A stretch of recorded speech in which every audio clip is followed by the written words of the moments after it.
কখনো বৃষ্টিবিলাস দেখেছো? আমি জানি হয়তো দেখো, আবার হয়তো বা দেখেছো, কিন্তু গ্রামের বৃষ্টিবিলাস কিন্তু দেখতে দারুণ সুন্দর। কারণ গ্রামের বৃষ্টিতে দেখা যায় প্রকৃতি, আর প্রকৃতি মানেই সৌন্দর্য, যে প্রত্যেকটা পাতায় ফোটায় ফোটায় পানি বৃষ্টি পড়ে, আবার সেই বৃষ্টিটা নিচে পড়ে, দেখার মধ্যে অদ্ভুত এক মায়া।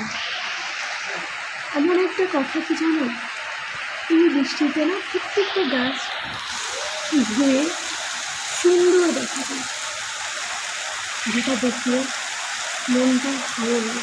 কিন্তু এমন নয়, দিন রাত 24 ঘন্টা যদিও বা এই বৃষ্টিতে ভিজে না, তবুও আমাদের মনের ময়লাই যায় না, মনের ময়লা তো দূরের কথা।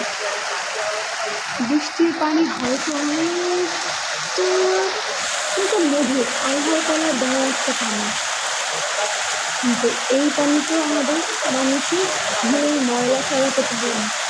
অদ্ভুত না বিষয় বলুন।